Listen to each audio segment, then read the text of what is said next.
পত্রপত্রিকা এবং সোশ্যাল মিডিয়ায় একটা জিনিস দেখলাম খুব তোলপাড় হচ্ছে। সেটা হচ্ছে মেহের আফরোজ শাওনের জুলাই সিডিআই নামে একটা ফেসবুক পোস্ট নিয়ে। তো মেহের আফরোজ ওর ফেসবুক পোস্টটা আমি দেখেছি, আপনাদের জন্য এখানে দিলাম। তো বারবার পড়লাম। তো সে যেভাবে লিখেছে মনে হচ্ছে জানি মেহের আফরোজ শাওন মনে হয় না অ্যাকচুয়ালি জুলাই সিডিআইটা কি সত্যিকার অর্থে জানে। কারণ বারবারই বলতেছে যে প্রথম ভেবেছিলাম এটা একটা ট্রেন্ড, পরে দেখি সবাই সবসময় ইউজ করতেছে, ভেবেছিলাম জুলাই মাসে ইউজ করা যায়, এখন দেখি সারা বছরই ইউজ করা যায়, হাসলেও ইউজ করে, কাঁদলেও ইউজ করে। তো লাস্টে কনক্লুড করেছে যে আজকে যেহেতু 1 জুলাই, আমি জুলাই সিডিআই লিখে দিলাম, আমার বাবা এত কিছু জেনে কাজ নেই। তো জিনিসটা যদি আপনি অবজেক্টিভলি পড়েন তখন হয়তো মনে হবে আসলেও ও ঠিকমতো জুলাই সিডিআইটা কী জিনিস জানে না, বাট দেখতেছে ট্রেন্ড লিখে দিছে, অথবা ও ভালো করেই জানে সেজন্য এটা নিয়ে লিখেছে। যাই হোক, তো শাওনের এই ফেসবুক পোস্ট নিয়ে তো চারিদিকে হইচই পড়তেছে। তো জুলাই গণ অভ্যুত্থানের সময় থেকে দুটো জিনিস বেশ প্রচার পেয়েছিল। একটা হচ্ছে আমাদের সেই হাদির তালবেশ্য দিয়ে যেই খুবই একটা বাজে ওয়ার্ড, অবশ্য ওটা পরবর্তীকালে সবাই খুব অ্যাডপ্ট করে নিয়েছিল। যাই হোক, এটা ওটা ছিঁড়ে ফেলবে, কি করবে না করবে শুনেই বাজে লাগে, তার উচ্চারণ করলাম না। কিন্তু গত 1 বছরে এই যে জুলাই সিডিআই নামে যে একটা জিনিস ছিল, somehow I missed it completely. আমি কোনো সময় এটা দেখিও নাই, খেয়ালও করিনি। এখন দেখতেছি সেরকম একটা শব্দ আছে যেটার সিগনিফিক্যান্স আছে। তো যেহেতু এটা নিয়ে হইচই হচ্ছে, তা আমার আবার একটা স্বভাব হচ্ছে যে কোনো জিনিস শুনলে, জানলে একটু রিসার্চ করে ভালো করে বুঝে নেওয়ার চেষ্টা করি। তো অনেক চেষ্টা করলাম, গুগল করলাম, চ্যাট জিপিটিতে গেলাম, এআইতে গেলাম, নানাভাবে ট্রাই করলাম, কিন্তু জুলাই সিডি আর কিছু বের করতে পারলাম না। বাট যেটুকুন ধারণা পেয়েছি সেটা হচ্ছে সিডিআইটা নাকি 3টা শব্দের সংমিশ্রণ। কেউ বলে 3টা ইংলিশ শব্দ, কেউ বলে বাংলা ইংলিশ শব্দের মিশ্রণ। হোয়াট এভার ইট ইজ, যেটা বুঝলাম যে এটা একটা খারাপ জিনিস, এবং মনে হচ্ছে জুলাইওয়ালাদেরকে বা জুলাই গণ অভ্যুত্থানের সাথে জড়িত ছিল যারা, তাদেরকে একটু অপমানসূচক বা জুলাইকে অপমানসূচক শব্দ হবে। তো শাওনের কথায় ফেরত যাই। তো শাওন যেহেতু ভালো হোক খারাপ হোক বিভিন্নভাবে কুখ্যাত বিখ্যাত, আমরা ওর লাইফ হিস্ট্রি জানি। তো মাঝখানে শাওনকে অ্যারেস্ট করা হয়েছিল, তা সেগুলিও আমরা জানি। তো যেহেতু শাওন উল্টা পক্ষের লোক, অফকোর্স জুলাই বিরোধী মনে হচ্ছে। তো ও যখন জুলাই সিডিআই নিয়ে বারবার লিখেছে, তো অবভিয়াসলি সবাই খেপে গেছে। অনেকে দেখলাম ফেসবুকে, সোশ্যাল মিডিয়ায় ওকে অ্যারেস্ট করার কথা বলতেছে, এটা ওটা বলতেছে, 24 ঘন্টার আলটিমেটাম দিচ্ছে অনেকে। তবে আমি দুটো কথা বলবো। একটা হচ্ছে যে শাওনের ফেসবুক পোস্টটা আবারও এখানে দিলাম। আমার প্রথমত ধারণা স্টিল যে ও ঠিকমতো জুলাই সিডিআই কি মিন করে, সেও হয়তো এটা ঠিকমতো জানে না। হয়তো বুঝছে যে এটা আমার মতো, যে এটা একটা খারাপ জিনিস জুলাই গণ অভ্যুত্থানওয়ালাদের জন্য, সেজন্য লিখেছে। আপনারা পরে দেখেন, আমি বড় করে রাখলাম এখানে। আমার মনে হচ্ছে না যে ও ঠিকমতো স্ল্যাংটা বুঝে, কিন্তু খোঁচা দেওয়ার চেষ্টা করেছে, এটা বোঝা গেছে।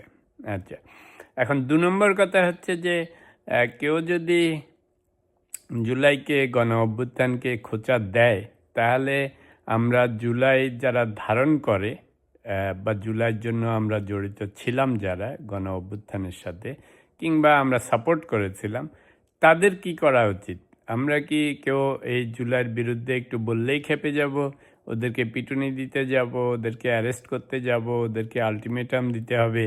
তো তাহলে সেই কোথায় ধৈর্য, সহ্য, ফ্রিডম, সেগুলি কোথায় যাবে?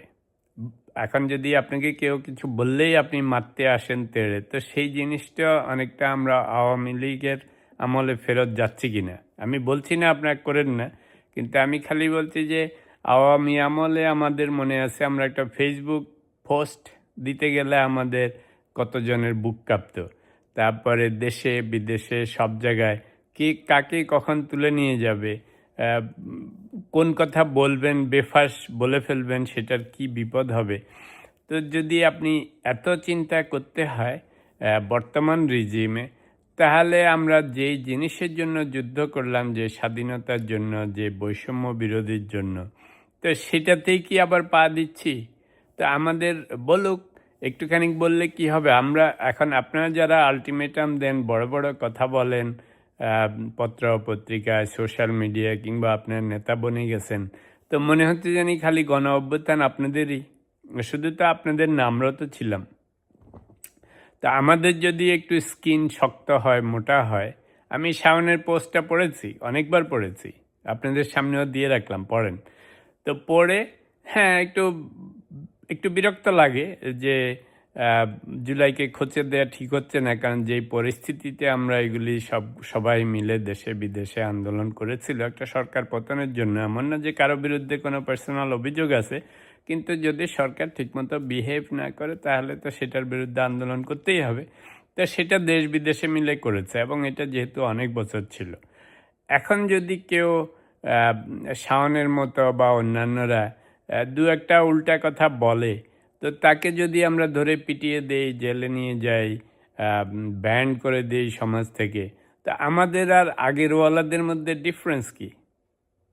আমারও একটু বিরক্ত লেগেছে যখন বুঝতে পারছি জিনিসটা একটু খারাপ, আহ, যে এটা হয়তো বলা উচিত হচ্ছে না, কিন্তু তাই বলে তোর গলা টিপে ধরতে হবে না।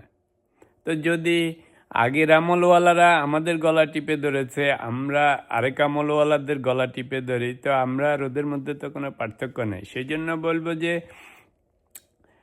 ইয়েস, কেউ যদি আইন ভঙ্গ করে, কেউ যদি খারাপ কিছু করে, সমাজের জন্য, দেশের জন্য উস্কানিমূলক হয়, তাহলে সেটার বিরুদ্ধে ব্যবস্থা নিতে হবে, কারণ সমাজে অর্ডার মেনটেন করতে হবে। কিন্তু কেউ যদি আমার বিরুদ্ধে কিছু একটু বলে, একটুখানি আমাকে খোঁচা মারে, তাতেই যদি আমি ওর গাল কামড়ে ধরি, তাহলে তো হবে না। তাহলে তো সমাজ প্রতিষ্ঠিত হবে না, সমাজে সাম্য থাকবে না, অর্ডার থাকবে না, ফ্রিডম থাকবে না। তো সেই জন্য যারা গণ অভ্যুত্থানের এখন নয়া নেতা হয়েছেন, অবভিয়াসলি গণ অভ্যুত্থান আপনাদের জন্য, আপনাদেরকে একা রেজিস্ট্রি করে দেওয়া হয়নি। এটা আমরা সারা দেশব্যাপী, বিশ্বব্যাপী আমরা সবাই মিলে করেছি বলেই সেই জুলাই এসছিল, সেই জুলাই গণ অভ্যুত্থান হয়েছে। তো এখন আপনারা তো আচ্ছা সেটার ক্রেডিট নিয়ে গেছেন, তবে একটা আহ্বান হচ্ছে যে যেই এক কুকুরের কামড় থেকে রক্ষা পেয়ে যদি আরেক কুকুরের কাছে যেয়ে পড়েন এবং সেও কামড় দেয়, তাহলে দুই কুকুরের মধ্যে কোনো পার্থক্য নেই। তো সেজন্য বলবো একটু ধৈর্য, সহ্য, পেশেন্স অবলম্বন করেন, একটুখানি স্কিন মোটা করেন, সমালোচনা সহ্য করারও চেষ্টা করেন। কারণ এগুলিকে বেশি পাত্তা দিলে, এই যে জুলাই সিডিআই বলাতে হোয়াট এভার ইট ইজ, সবাই যদি এত অস্থির হয়ে যান, তাহলে আরও বেশি মানুষ আপনাদেরকে সেই জুলাই সিডিআইয়ের মতো জিনিস বলে বুলিং করবে। বুলিংয়ের নিয়মই হচ্ছে, আপনি যদি কিছু বললে রেগে যান, মানুষ বারবার আপনাকে সেটা বলবে, আর আপনি যদি সেটা নিয়ে তেমন কিছু পাত্তা না দেন, তাহলে আপনাকে আর সেটা বলবে না।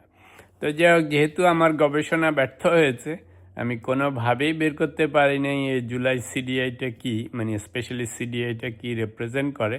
তো আপনারা যারা জানেন একটুখানি কমেন্টে লিখেন, পুরা লিখতে না পারলে যদি লজ্জা লাগে একটু অল্প স্বল্প করে লিখেন যাতে বুঝতে পারি, আর না পারলে গেস করেন যে এই জুলাই সিডিআইটা কী জিনিস। আমার সত্যি জানতে ইচ্ছা করতেছে। I tried my level best. আমি কোনো সোর্স থেকে কোনোভাবেই বের করতে পারিনি অ্যাকচুয়াল ওয়ার্ডিংস। তো লিখলে হয়তো অত লজ্জা লাগবে না, আস্তে করে লিখে দিয়েন আর কি, দেখি কী জিনিস।